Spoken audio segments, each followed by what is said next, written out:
إن الحمد لله نحمده ونستعينه ونستغفره ونعوذ بالله من شرور أنفسنا ومن سيئات أعمالنا من يهده الله فلا مضل له ومن يضلله فلا هادي له وأشهد أن لا إله إلا الله وأشهد أن محمدا عبده ورسوله اللهم صل وسلم على هذا النبي الكريم وعلى آله وأصحابه ومن تبعه بإحسان إلى يوم الدين أما بعد قال الله تعالى في كتابه الكريم وهو أصدق القائلين أعوذ بالله من الشيطان الرجيم بسم الله الرحمن الرحيم يا أيها الذين آمنوا اتقوا الله حق تقاته ولا تموتن إلا وأنتم مسلمون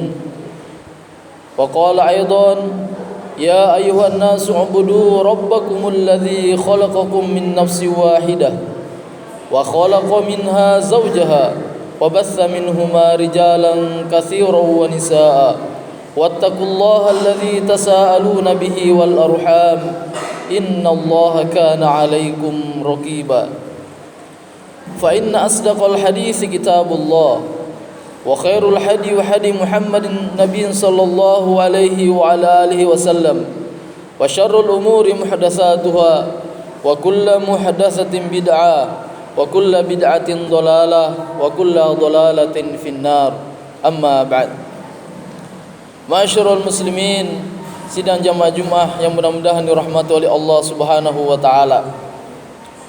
Sesungguhnya setiap diri kita, siapapun diri kita, tidak akan pernah tahu apa yang terjadi setelah ini. Bahkan setelah detik kita berbicara ini, esok hari, bulan besok, tahun besok, tidak ada yang pernah tahu apa yang akan terjadi di dalam diri kita.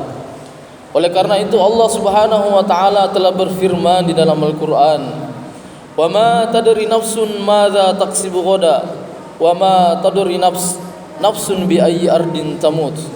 Yang artinya, dan tidak ada seorang pun yang dapat mengetahui dengan pasti apa yang akan dia kerjakan besok hari. Dan tidak ada seorang pun yang dapat mengetahui di bumi manapun dia akan meninggal dunia atau mati.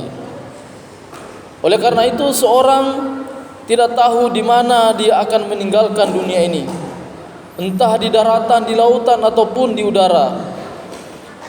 Bahkan Nabi SAW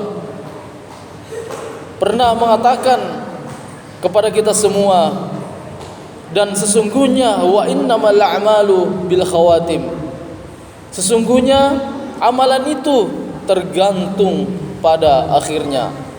Kalau kita melihat dari hadis ini bahwa Rasulullah SAW telah berpesan kepada kita, kira-kira apa yang terjadi pada hadis ini? Apa pesan yang mulia yang terdapat pada hadis yang sangat pendek ini? Salah satu pesannya adalah bahwa kita tidak pernah akan tahu akhir kehidupan kita, entah itu husnul khotimah atau su'ul khotimah. Kita tidak pernah akan mengira bahwa amalan-amalan yang kita perbuat sekarang ini, amalan-amalan yang kita kerjakan selama hidup di dunia ini, apakah lenyap begitu saja atau akan menjadi amalan-amalan pemberat timbangan di hadapan Allah Subhanahu wa taala dengan husnul khotimah, atau sebaliknya kita akan menjadi su'ul khotimah, nauzubillah summa nauzubillah. Jika demikian, maka bagaimana mungkin kita bertakabur dengan amalan-amalan kita yang pernah kita perbuat? Jika demikian, bagaimana mungkin kita yakin bahwa amalan-amalan kita yang kita perbuat diterima di sisi Allah Subhanahu wa taala? Jika demikian, bagaimana mungkin kita memastikan bahwa amalan yang diperbuat di dunia akan membawa kita ke surganya Allah Subhanahu wa taala?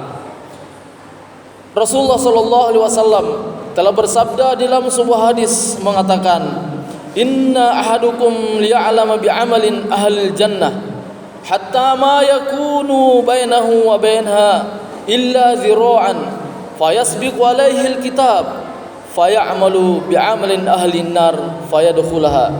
Yang artinya, sesungguhnya di antara kalian ada yang mengerjakan pekerjaan ahli surga atau mengerjakan kebaikan.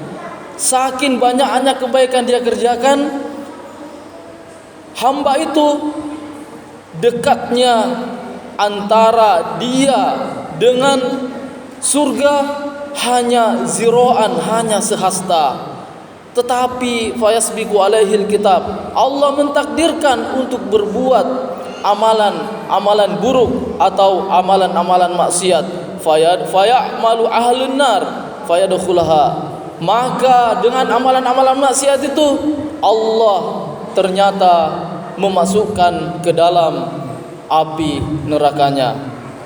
Lalu Rasulullah sallallahu alaihi wasallam melanjutkan hadisnya, "Wa inna ahadukum la ya'mala bi'amalin ahlin nar hatta yakunu bainahu wa bainaha illa dhira' fayasbiqu alaihi alkitab fayamalu bi'amalin ahlil jannah fayadkhulaha." Sebaliknya, ada di antara hamba-hamba Allah Subhanahu wa taala, dia semasa hidup di dunia senantiasa melaksanakan kemaksiatan kepada Allah Subhanahu wa taala. Tetapi Allah mentakdirkan di akhir hayatnya, Allah memberikan hidayah di akhir hayatnya untuk berbuat kebaikan, bertaubat kepada Allah Subhanahu wa taala. Fayadkhulaha, dan Allah pun memasukkan dia ke dalam syurganya. Ini menandakan bahwa ternyata kita tidak bisa memprediksi amalan-amalan kita atau pekerjaan, perbuatan kita untuk akhirat nanti.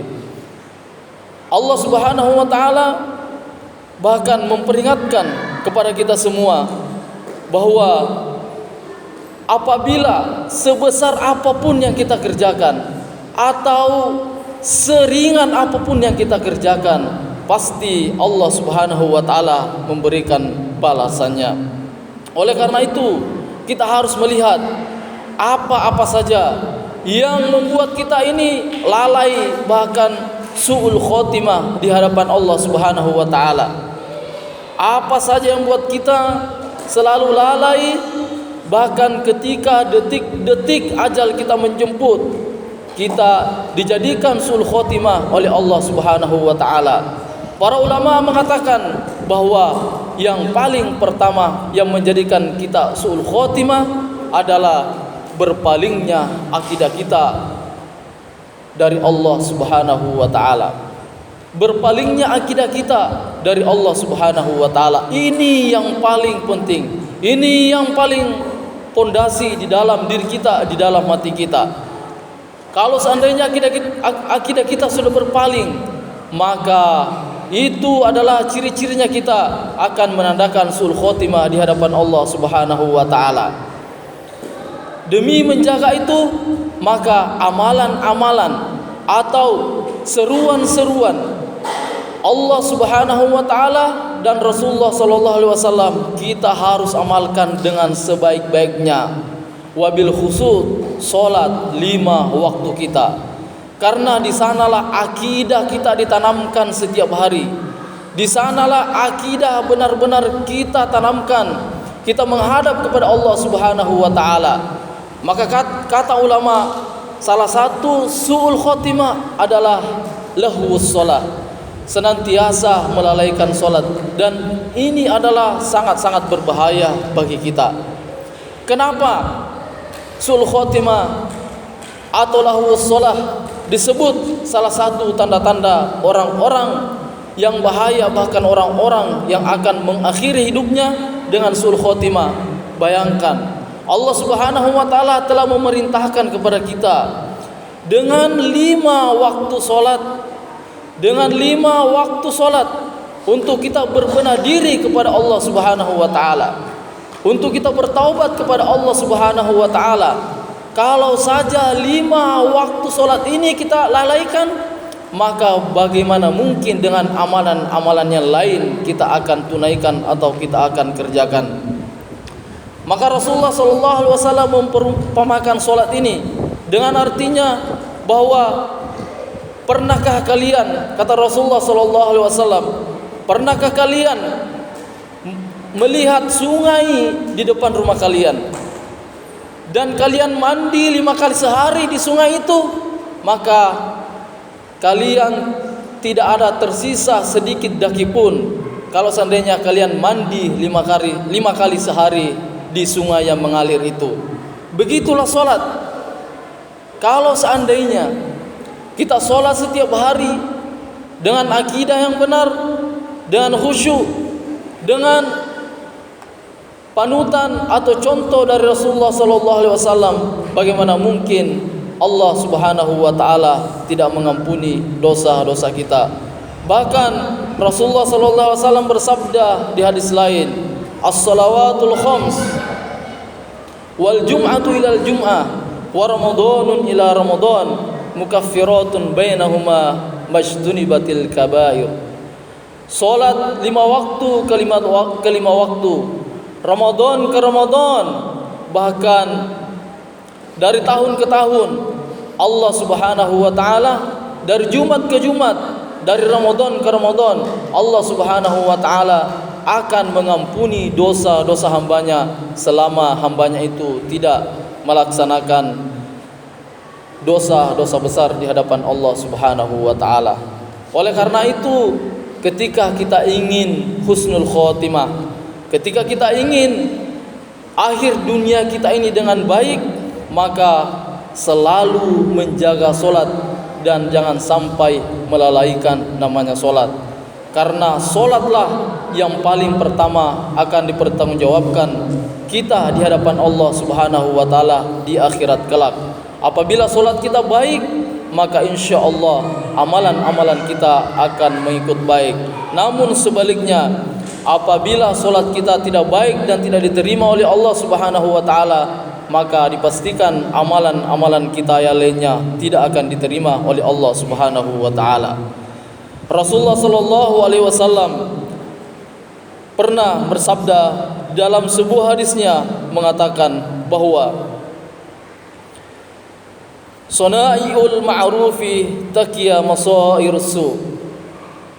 Berbuat baik kepada orang lain akan menghalangi dari kesudahan yang buruk. Artinya, ketika kita berbuat baik, kebaikan demi kebaikan, solat kita diperbaiki, amalan-amalan sunnah kita diperbaiki, sedekah kita diperbaiki, pergaulan kita kepada sesama diperbaiki, maka amalan-amalan itu akan menghalangi dari kesudahan yang buruk. Artinya akan menghalangi kita dari su'ul khotimah. Mudah-mudahan Allah Subhanahu wa taala selalu memberikan keistiqomahan kepada kita, sehingga apapun yang kita perbuat pada hari ini dan hari-hari esok, hari-hari berikutnya, Allah Subhanahu wa taala akan memberikan pahala yang berlipat ganda dan akan mengistiqomahkan kepada kita di atas ketaatan, sehingga kita suatu saat dicabut oleh Allah Subhanahu wa taala dalam keadaan husnul khotimah. Ya ayyatuhan nafsul mutmainnah, irji'i ila rabbiki radiyatan mardiyah, fadkhuli fi ibadi wadkhuli jannati. Aqulu qawli hadza astaghfiru innahu huwal ghafurur rahim.